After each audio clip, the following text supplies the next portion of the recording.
MLA Bishwajit Basanta Kumar social boycott taure KCP MC Progressive MLA Bishwajit amadi MLA Basanta Kumar social boycott taubuga loina bot lepa tingle haina KCP MC Progressive na thadorakpa report amana phongdorakli lona thingkraba KCP MC Progressive ki Information and Publicity Secretary Mahai Khomba Maite thadorakpa chirol amana haribana Leibak amagi mapi mapa sakna leiriba miyamgi mihut singna atamnana lupki mayokta singnaраkraba matungda saibi saitheng nanglamdaida sori haiba wahai amana sengdok sengjin tawbaga tawraga langzaruba marasing adubu kokpinaba hairakpada party na taraina kokpiba tawraroi micham miyam khaknatana leibaki mapi mapa sakna leiriba miyamgi mihut loi singidi sengdok sengjingi wafam sori haiba wahai asigi phida lupta leite Maramaduna Sangai Festival boycott ki mayokta thongna fana lepluba Thongzu Kendragi MLA Thongam Bishwajit Nambon Kendragi Thongnauzam Basanta Kumar haidiba misak anisigi matakta social boycott thambaga loina general election ki board lepada su chahi tare athing bathamjin bagi warep loop asigi standing committee na laure haiba wafam kanglei miam da khangan jari hairi Cherola sina makata na haribana MLA anigi explanation kupna khana nainabada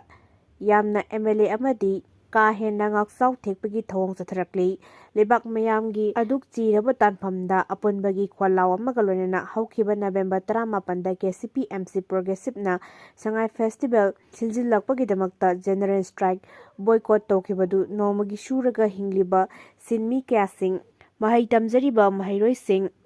Manamasing yonduna macha masugi chakhaw nomagi thaksari pujariba aikhoigi ima ibel kaya singadi koktakut hapnakribani makoina lebaki kathoktuna Sangai Festival gi mayokta amatta oina lepkhiba du MLA anina uttagi haijinba ka pangkhak ohenkibani matang asida KCP MC Progressive na taraina leithokani haina khanbra miyamna hainaba lebak ningba Yaoruba yen nganu huranba matu yonbu singdadi kanti thokpa makhai mathawna fudoi MLA Minister Shenjau paiba miyoi singna aranba tawba misam miyamgi maral lupa crore huranba singdadi hui mamai taxil laga laikhibadawna tuminna kuju majuda laisin kiba ngaktani haibadu KCP MC Progressive tadi thokhalloi paisagi damakta loop asi tholakkiba nate miyamgi ihul khangna thabak tawgani party na MLA anigi mathakta thamliba social boycott asigi mayokta kanagumba lekai club organization family gi luhong khongdokba sora deba karmana singba baton tawguna yahallamba taragadi maduda jangjafam piramba baton taramliba imung manunggi awafamda tarakpada masa masagi daito jigadabni thongzu amadi nambon kendrani da laiba BJP gi president secretary MLA singi khuchabi pradhan member jira parishad member khudik maksu party da athuba matamda paw forakadabni hairi Kuki khulai paiba singna nomai kaplakpagi thong irang thoknaba kaihobani nongsumga naknana lairiba khamelokta kuki khulai paiba singna nomai kaplakpagi thong irang thoknaba kaihobani athubada combring operation chathabiu haina nongsumgi khunja singna phongdorakli kuki khulai paiba singa tha asigi tang 10 gi numidang pung 8 lom tarakpada ikhang khangaudana khamelokta lairiba kuki khulai paiba singna nongmai round kya kapthorakhiba thaudok adugi matangda Imphal East District ki Sagolmang Police Station na konba nongsumda kuki khulai paiba singna khamelokta nongmai kya kapthorakhiba thaudok adugi matangda nongsumgi khunja singna hai nongmagi suraga Chamjaraba khunja singda ki akhang pinaba kuki khulai paiba singa satharakpa khujil thawrang amani haina lawi masigi mathakta khamel lokki chingi saruk sing nongsumgi khunja singna paksana popi thaba ubadagi mafam aduda duty tariba Assam Rifles ta hairaga su thawoidabagi thaudok laikre masigi mathakta ngarang kuki singa nongmai kape khangna Assam Rifles na maiteina Kapra haina hangjilakpa asima oisit thawoidabani haina lawi Assam Rifles na pawba kukina nomai kapa asida athingba thamdriba asina takpadi lan amuk hauhanba pambani haina su pendaba wafam phongdorakhe ain kaina changsidakliba illegal migrants singna leibak asida karigumba makhal amatagi hakleite Supreme Court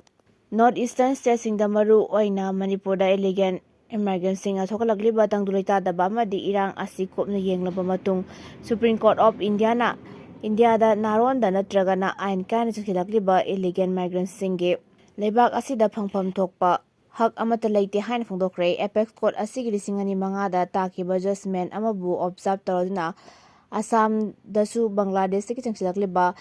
ꯏꯟꯐ꯭ꯂꯛꯁꯁꯤꯡꯅ state ꯑꯗꯨꯗ ꯆꯥꯎꯅ internal disturbance ꯊꯣꯛꯄ ꯂꯩꯈ꯭ꯔꯦ꯫ Case ꯑꯁꯤꯒꯤ ꯃꯄꯨꯡ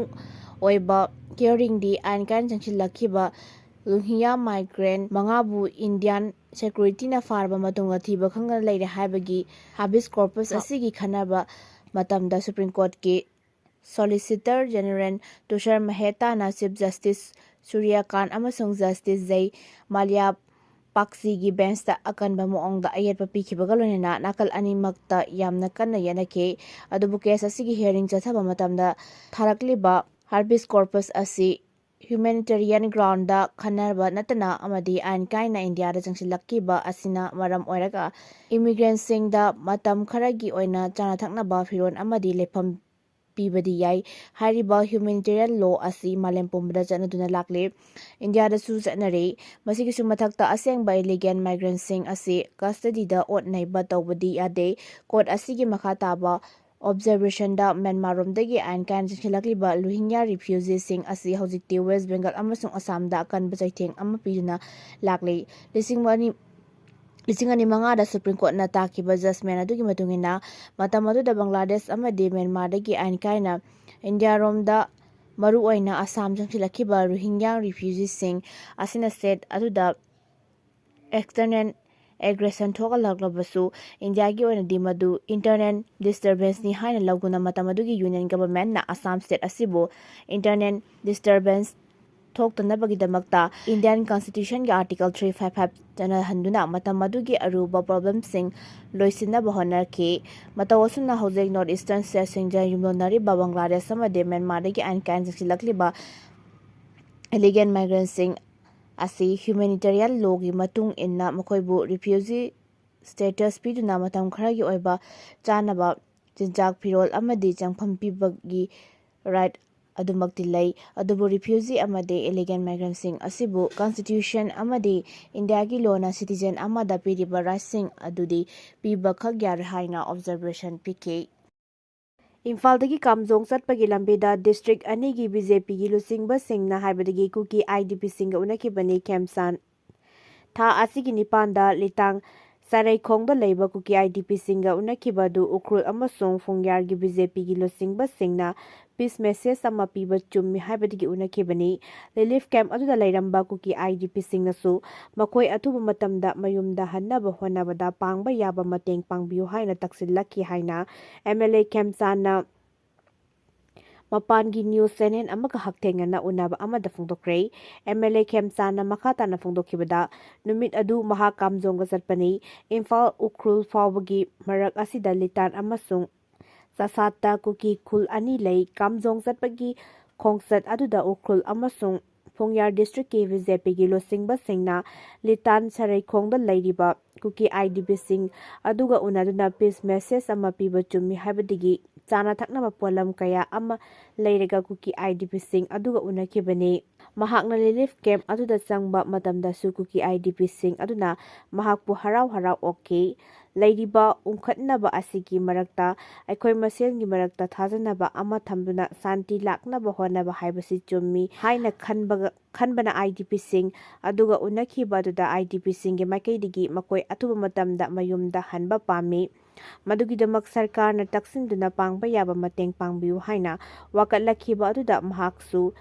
emotional ꯑꯣꯏꯈꯤ꯫ ꯃꯍꯥꯛꯀꯤ ꯃꯥꯏꯀꯩꯗꯒꯤꯁꯨ ꯃꯥꯂꯦꯝꯗ conflict ꯊꯣꯛꯇꯕ ꯃꯐꯝ ꯂꯩꯇꯦ, ꯑꯗꯨꯕꯨ ꯎꯪꯈꯠꯅꯕꯗ ꯆꯥꯎꯈꯠ ꯊꯧꯔꯥꯡꯒꯤ ꯊꯕꯛꯁꯤꯡꯗ